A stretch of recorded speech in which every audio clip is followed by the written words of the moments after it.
dia, como vocês estão? Procássia novamente. Nós começamos a falar sobre o capítulo 9, para entrar no clima, e nós vimos na aula passada falando sobre a diferença entre tempo, né, que é o que está acontecendo no momento, e clima, que é o clima predominante dos lugares. Vimos também os elementos atmosféricos, os fatores atmosféricos, e hoje nós vamos continuar esse assunto, certo? Ainda capítulo 9. Então vamos ver aqui os principais tipos de climas espalhados pelo planeta. Aqui na tela aí vocês estão vendo, né, dois mapas. Vou começar a falar do mapa menor, o que está no cantinho, o que está de vermelho, laranja e branco, as cores. Então, esse mapa aí é um mapa que vem mostrando as zonas climáticas. Quais são elas? Nessa parte vermelha aí do globo, tá vendo? Próxima ali à linha do Equador, é a zona climática chamada de intertropical ou tropical. Por quê? Porque ela é aquecida, né? O Sol aquece mais essa parte central aí do mapa. Então, ali a temperatura é mais alta.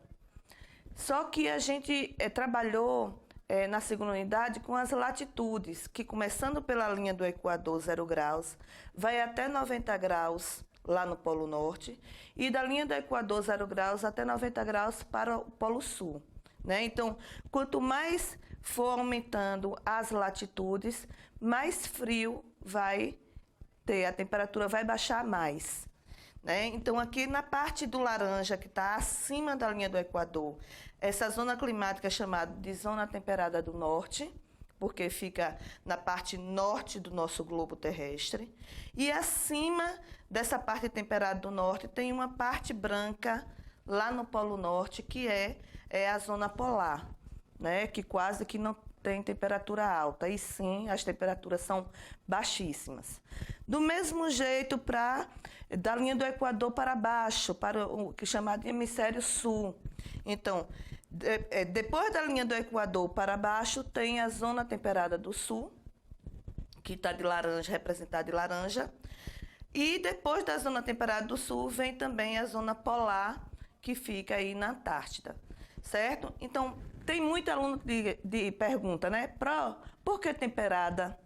Temperada porque, dependendo da estação do ano, ela pode estar muito quente ou pode também estar frio. Então, a temperatura é amena, certo? Então, aí tem um mapa abaixo das zonas climáticas e tem o outro também que eu coloquei aí para vocês, mostrando os tipos de climas encontrados no nosso planeta.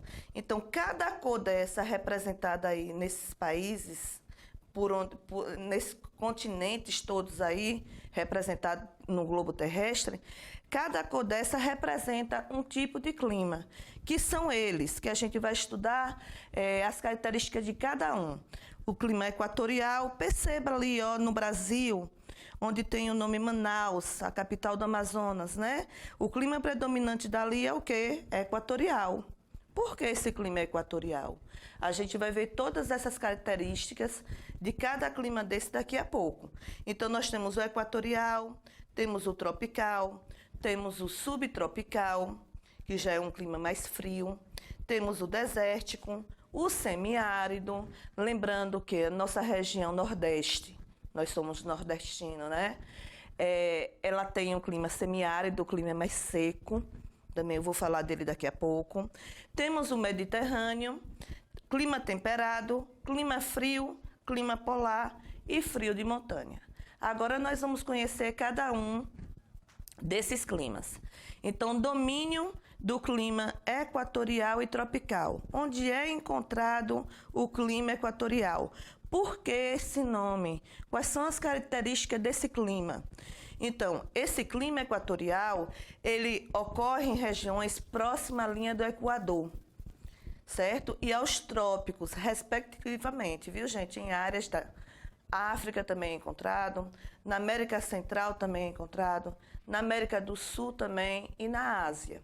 Então, todos esses lugares aí dentro do globo terrestre é encontrado esse tipo de clima chamado clima equatorial. E por que esse nome? O que é que esse clima tem? Né? Então, a alta quantidade de radiação solar recebida e as temperaturas altas durante todas as estações do ano.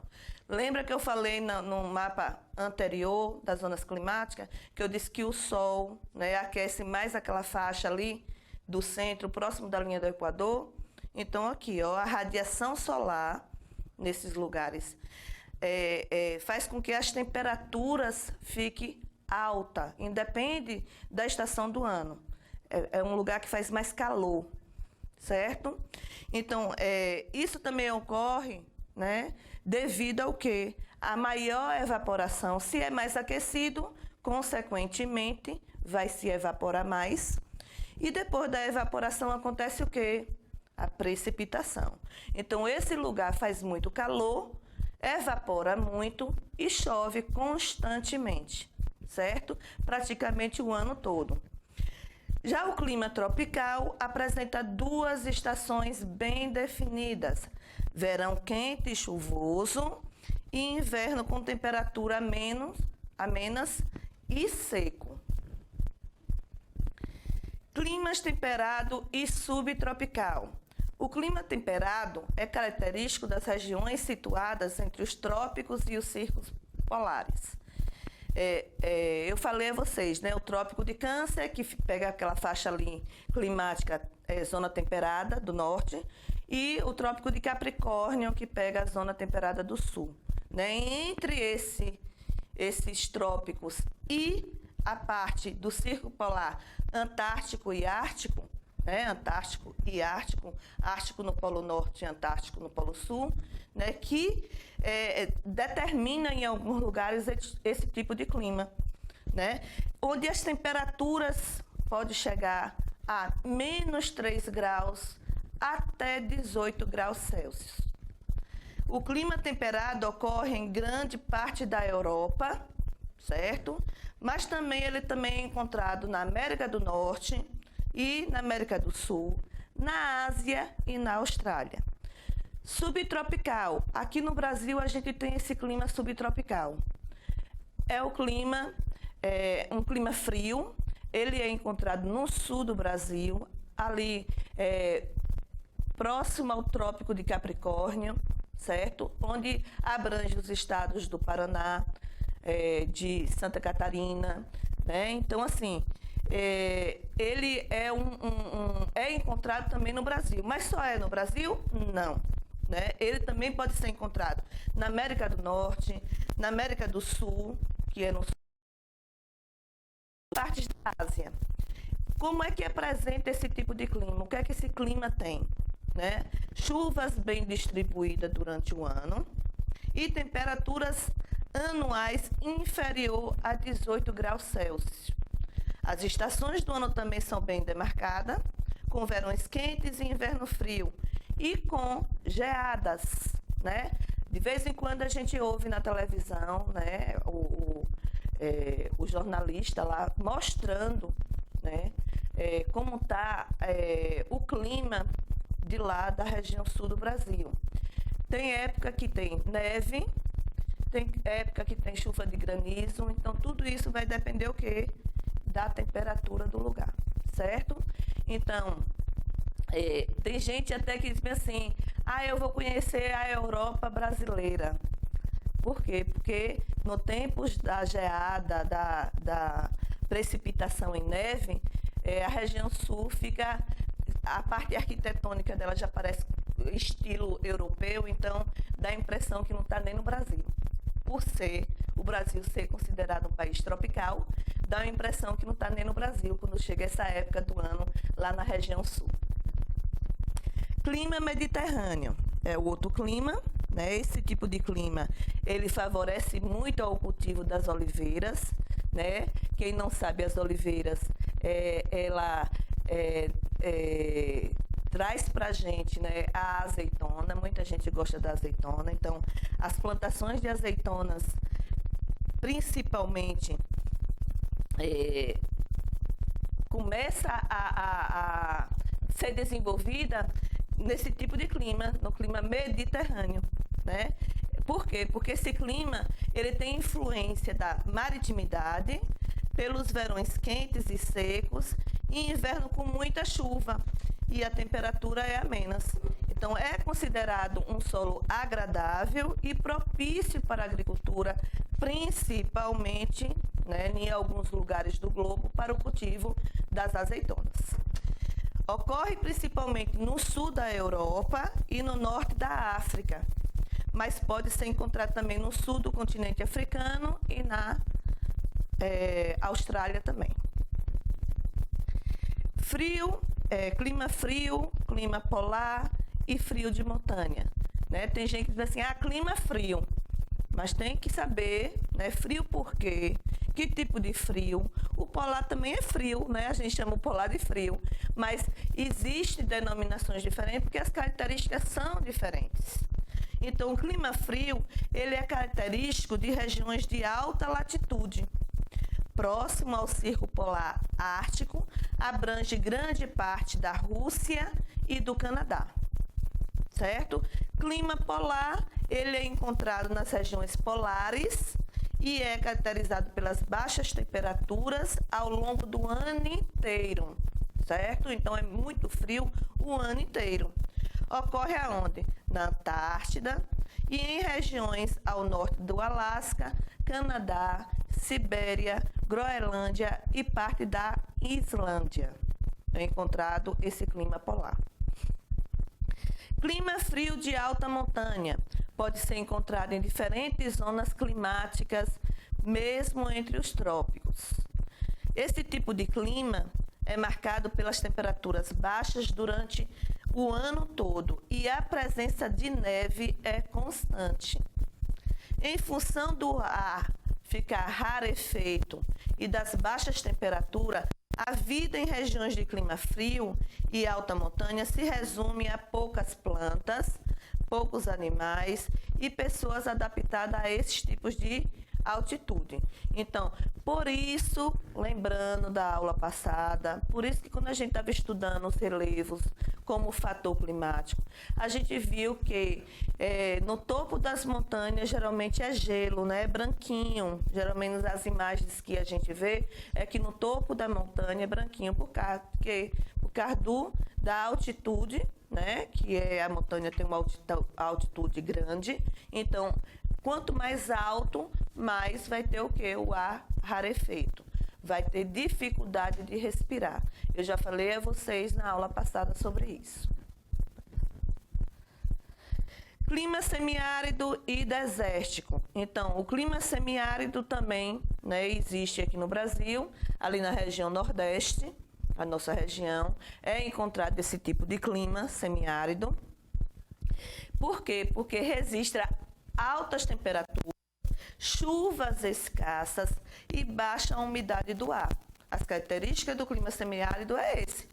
Então, aqui no Nordeste, né, nós encontramos esse tipo de clima com essas características. Alta temperatura, muito calor, chuvas escassas, tem tempo que nem chove, né, e baixa umidade do ar. Em diversos países, inclusive o Brasil, como eu estou dizendo isso a vocês, a vida das pessoas que habitam nessas regiões de clima semiárido exige alguns cuidados. Porque se não chover, como é que as pessoas vão se manter? Como é que as pessoas vão se virar sem água, gente? Não tem como, a água é um bem necessário para todos nós. Então, as chuvas ficam escassas, e o período prolongado de seca, a população enfrenta vários problemas, porque precisa de água para o seu consumo, a agricultura, para a criação de animais. Então, todos os seres vivos precisam de água. E como é que o agricultor pode sobreviver em um lugar onde não chove? Né? Então, ele tem que procurar melhorias para a sua própria sobrevivência.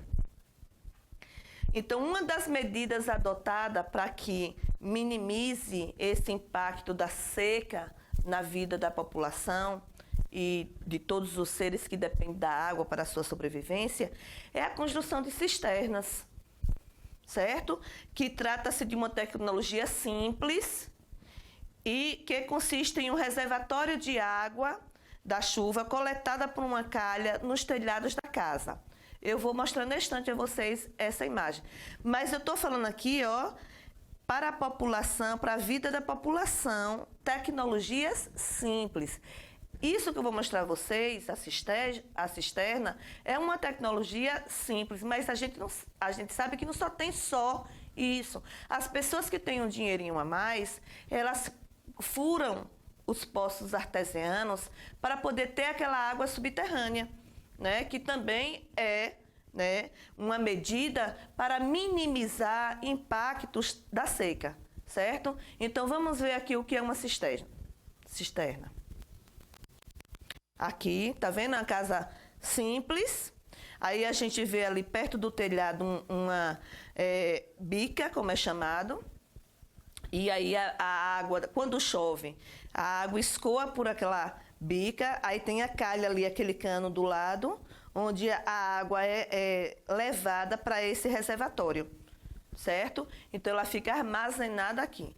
Só que a gente tem que ter muito cuidado, porque como a bica ela fica exposta, então pode acontecer de vento levar resíduos para ali, para aquela bica, como a poeira, como folhas secas, como cocô de animal, né, de passarinho principalmente, né? Então ali ela fica suja. Então muita gente, antes da água entrar pela calha, elas colocam um filtro, certo? Mas é uma água que fica armazenada para a sobrevivência desse povo, né? Principalmente o agricultor, que não tem como obter água de outra maneira, por falta de recurso financeiro, né? Muitas vezes por causa também de políticas públicas também, que também o período da seca também podia ser minimizado através de um grande projeto,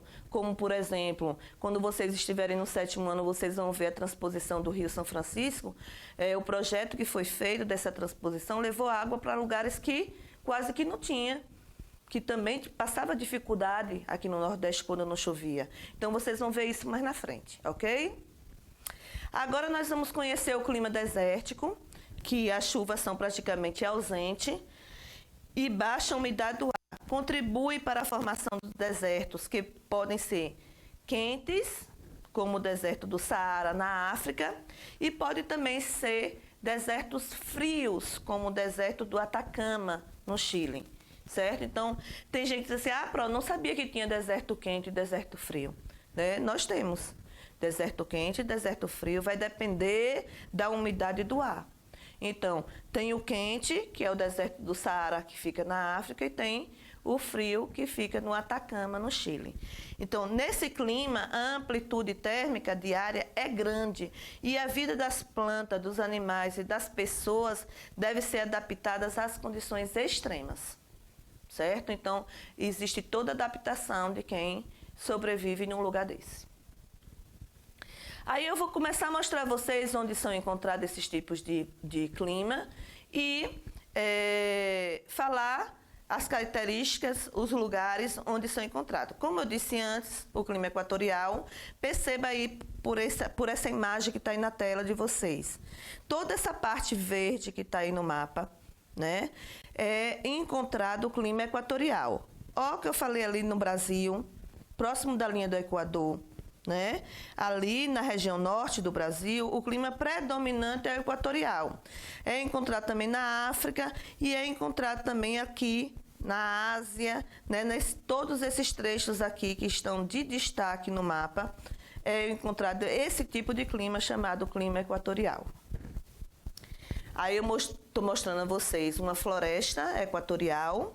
Então, por chover muito, por ter muita evaporação, que a vegetação também contribui muito para que isso aconteça, olha como é bonita, né, essa floresta equatorial. Aí é a floresta amazônica, a nossa floresta, né, brasileira, né, linda, que por sinal já está, muitas partes dessa floresta já foi devastada também.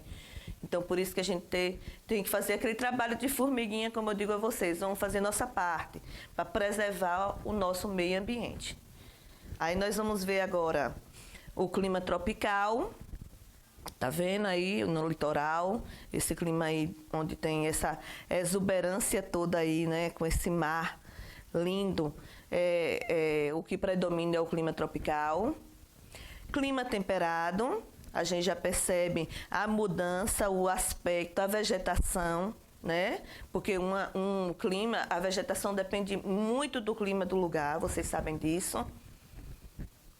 Subtropical, que é um clima propício para baixas temperaturas, inclusive no Brasil, como eu disse a vocês, é encontrado no sul do Brasil, na região sul do Brasil.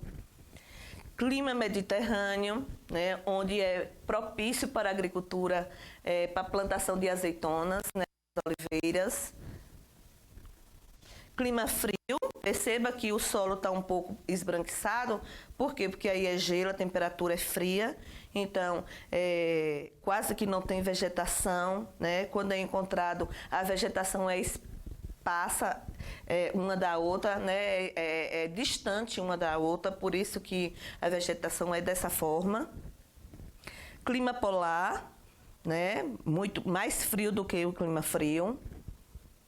E de altas montanhas, como eu falei a vocês, né? No topo das montanhas geralmente fica mais frio ainda. Já é frio pela sua localização e no topo da montanha, dependendo da altitude, ainda é mais frio ainda.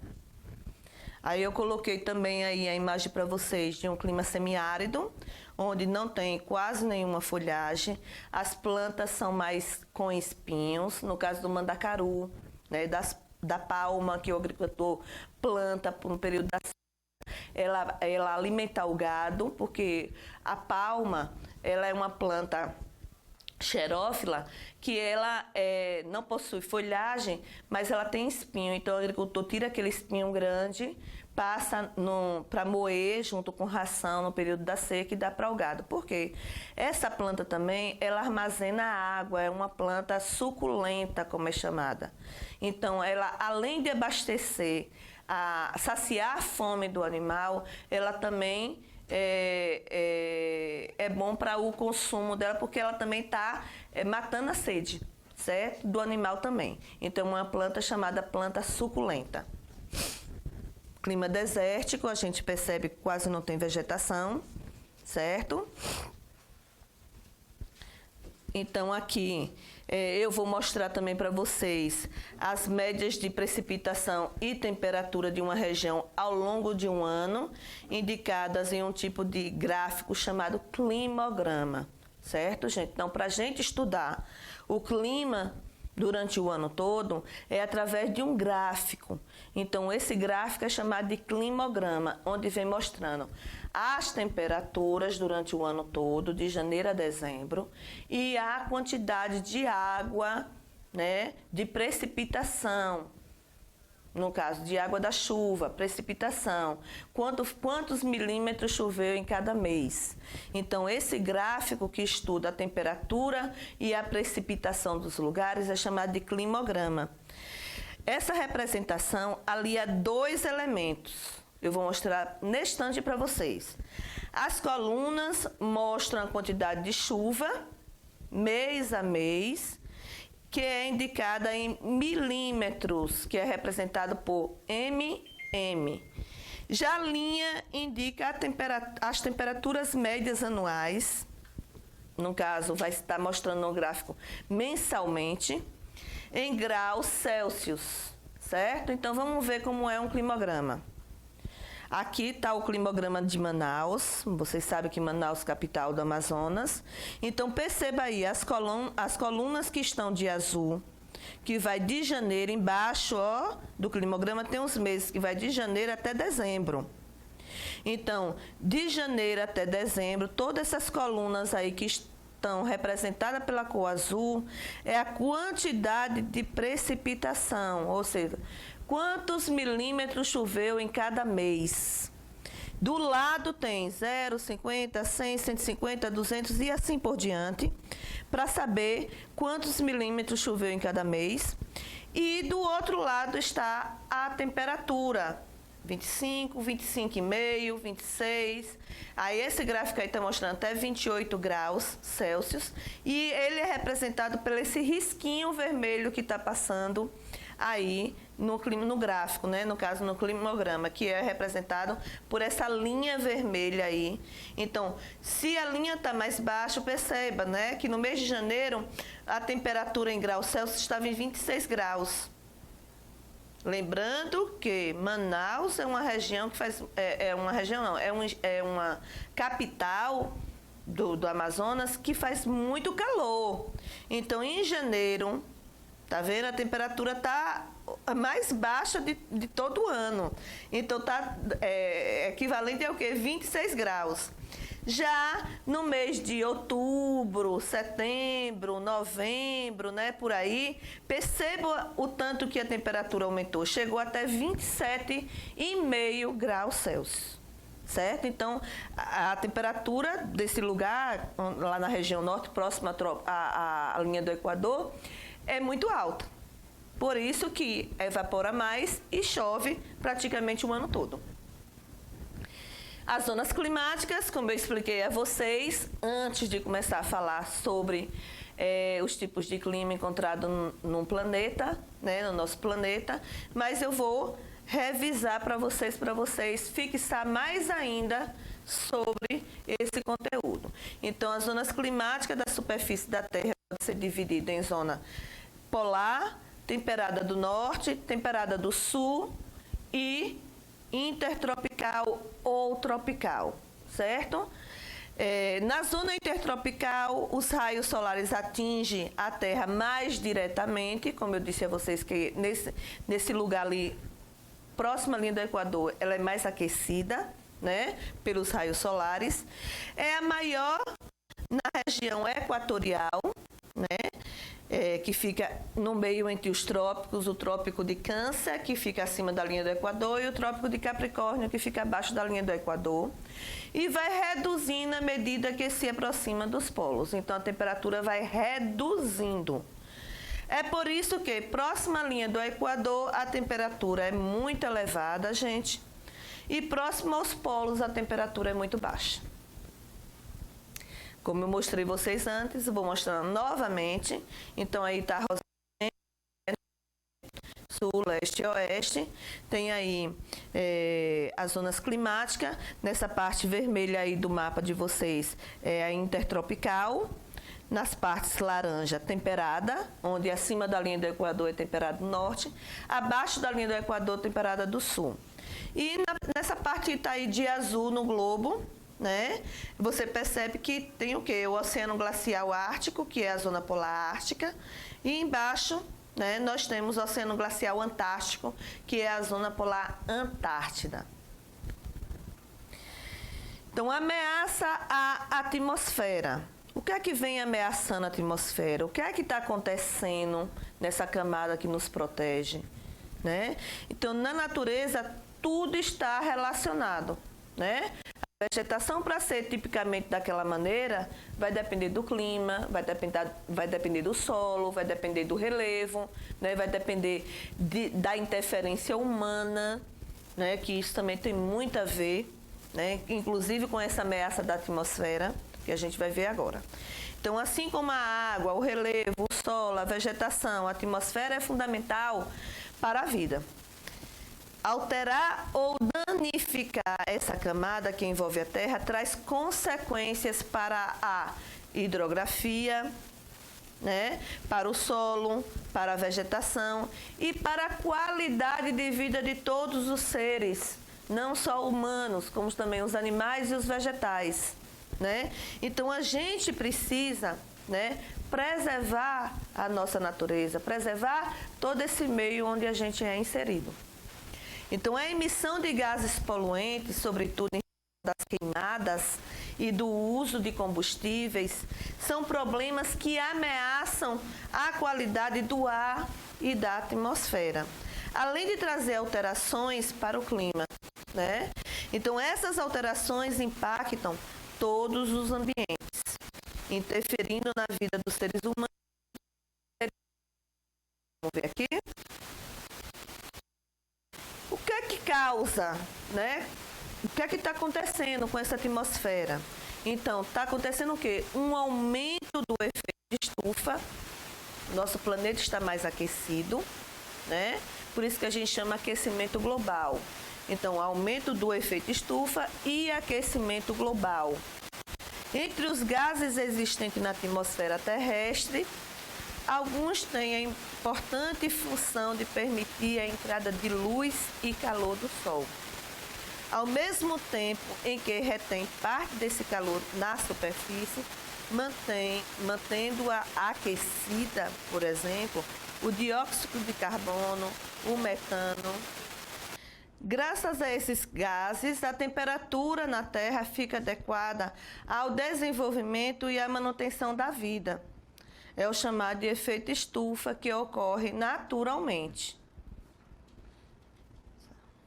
Então, eu botei aí essa imagem para vocês. Percebam, né, como funciona o efeito de estufa. Aí está a atmosfera, que é a camada que protege, né, todos nós, todos os seres vivos. Aí tem o Sol aquecendo, o Sol emite seus raios, aí ela atravessa, né, ela bate na atmosfera e reflete novamente para o universo, para outras camadas. Então, perceba aí, ó, na letra A, que está mostrando aí essa seta, certo? Da emissão dessa radiação solar. Atravessa a atmosfera, tá vendo? Ó, a setinha atravessou a atmosfera. A maior parte da radiação é absorvida pela superfície terrestre e aquece. Na letra B, uma parte da radiação solar fica aqui para a gente, para nos aquecer, para fornecer benefícios para a gente, mas ela volta para o espaço. Tá vendo a setinha entrando na atmosfera e voltando? E na letra C, outra parte da radiação ultravioleta refletida pela superfície da Terra, mas não consegue deixar a atmosfera. Ela é refletida novamente em direção à Terra e de novo absorvida pela camada de gases que envolve a atmosfera. Então aí está, né, o desenho mostrando a vocês como acontece esse efeito de estufa. Pode passar.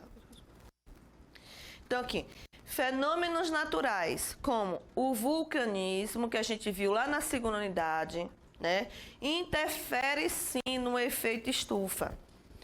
Porque o que foi que os pesquisadores perceberam, né? Durante décadas, a ação humana vem causando impactos negativos. A quantidade de gases de efeito estufa vem aumentando na atmosfera devido à emissão excessiva de dióxido de carbono, CO2, pelos motores de veículos, pela chaminé das indústrias e pelas queimadas. Então, com esse excesso desses gases, né, na atmosfera, o efeito estufa intensifica-se. Assim, o calor que deveria retornar às camadas mais altas fica retido próximo à superfície da Terra, provocando que o aumento das temperaturas médias do planeta. A temperatura que a gente precisa para a nossa sobrevivência. Então, vai estar o quê? Mais aquecido, o que se denomina como aquecimento global. Esse fenômeno vem intensificando a alteração do clima. Então, possa ser que futuramente, como a gente viu que o clima demora anos para chegar a uma conclusão, possa ser que tenha alteração na denominação de alguns climas encontrados no nosso planeta, certo? Mas isso só através de anos de pesquisa, como a gente viu aí no livro de vocês está de 30 até mais de 40 anos eles estudando aqueles fenômenos que acontecem naqueles determinados lugares para ver se teve alternâncias, né, modificações nos tipos de clima predominantes dos lugares. Está acontecendo também diminuição da camada de ozônio. Eu falei a vocês que a nossa camada, né, a camada que protege a gente, a camada de ozônio, ela foi descoberto um buraco na camada de ozônio. Por que isso aconteceu? Devido ao quê? Vamos ver agora. Então, o ozônio é um gás que protege a Terra dos raios ultravioletas que são emitidos pelo Sol, que em altas incidências são nocivos às plantas, aos seres humanos e os animais. Quando o ozônio reage com algum componente químico, como o cloro, ele se desfaz, diminuindo sua presença protetora na atmosfera. O cloro está presente na composição de certos gases emitidos pela ação humana, certo? O ar-condicionado, o gás da geladeira. Hoje não, né? Os aparelhos eletrodomésticos já teve uma melhoria na composição desses gases. Nos aerosóis, aqueles desodorantes aerosóis também, né? Mas antigamente era utilizado um cloro chamado clorofluorcarbonos, o conhecido como CFC, entre outros cloros. Então esse cloro ele fica aqui nesse ar que a gente respira e aí ele acaba prejudicando a atmosfera. Foi no final dos anos de 1970 que os cientistas perceberam pela primeira vez uma diminuição significativa na camada de ozônio. Em 1985, percebam, gente, que não é de um dia para outro, no final de 1970. Quando chegou em 1985, constatou-se uma redução drástica nessa camada sobre a Antártida, certo? Aí depois foram fazendo pesquisas e foram descobrindo o que é que estavam provocando isso. Então, em razão disso, líderes da maioria dos países do mundo assinaram um protocolo, chamado Protocolo de Montreal. Toda essa reunião para discutir com esses líderes aconteceu em 1987, que aconteceu, mas o protocolo só foi estabelecido no ano de 2010. Então, como limite para banir a emissão do CFC, que é o clorofluorcarbono, né, na atmosfera. Então, eles fizeram essa reunião, esse protocolo, chamado Protocolo de Montreal, para decidir medidas, né, de como diminuir, minimizar pelo menos a emissão desses gases, que estava prejudicando muito a atmosfera. Então, os cientistas estimam que a recuperação total se dará apenas por volta de 2080, se a gente tiver conscientização que a gente não deve, né, agir como a gente está agindo, porque senão vai ficar após essa data. Então, o Protocolo de Montreal é uma prova de que, conhecendo a natureza, preservando sua dinâmica e seus limites, e estendendo que a sobrevivência humana depende dos recursos naturais, é possível diminuir os danos ao ambiente. Então, por hoje, gente, esse assunto do capítulo 9 a gente termina aqui, né? Depois a prova vai passar atividade para vocês. E logo em sequência a gente vai estudar o capítulo 10, que vem falando da vegetação. Ok? Beijo da prova.